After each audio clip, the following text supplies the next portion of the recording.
Hey folks, Gregg here, doing a review of the newly released Pixar film Turning Red, which you can find on Disney Plus right now. Yes, I know, we normally do things that are direct to streaming, but I consider this direct to streaming because it never hit theaters. So, also, we reviewed Spider-Man No Way Home, so get off my case, okay? Just get off my back. What can I say about Turning Red? If you don't know, it's a coming-of-age story about a young girl named May who discovers that her family has a dark secret. Essentially, that the females of her family can turn into giant red pandas when they have a lot of emotion. But the story is more than that. It kind of reminded me of what made Encanto so special. It's this idea of generational trauma. This idea that as you get older, you start to learn that what your parents restricted you from doing, or that what you were taught, essentially, isn't necessarily what makes life worth living, if that makes sense. We all have to be our own person. We all have to discover who we are as we get older. This usually, this what I like to call the moment you realize that, your parents are dumb, or that your parents are flawed, is around 13, which is how old May is in this movie.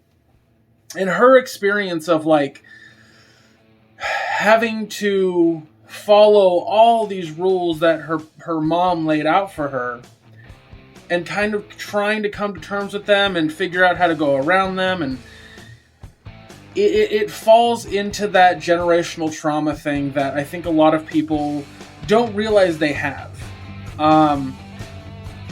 Something that resonated to an extent with Encanto and now Turning Red is that idea of being able to overcome that generational trauma. Do I relate to May in this movie? Not really. I mean, she's a teenage girl living in Toronto. She's huge onto this boy band. No, I don't relate to that directly. But what I do relate to is the feeling that she has going into this. So that's what really made it such a standout film.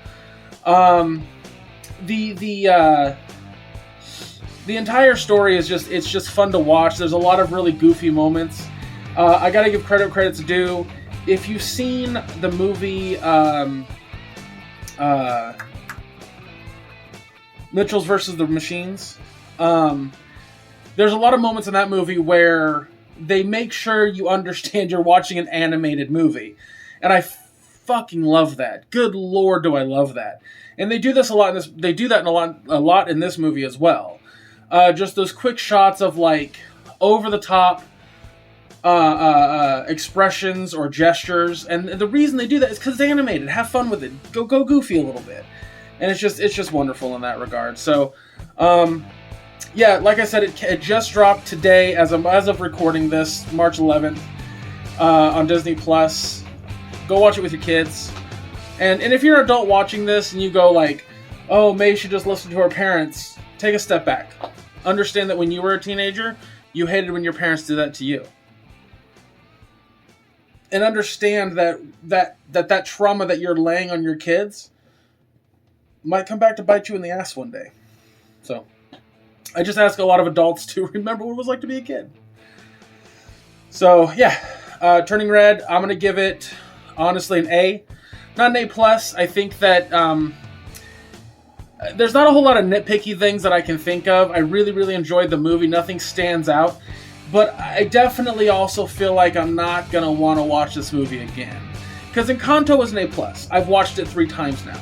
Turning Red, it's a one-time kind of thing, but I enjoyed it a lot. So I think that's kind of where I'm coming from with that. But anyway, all right, guys, thank you so much for listening.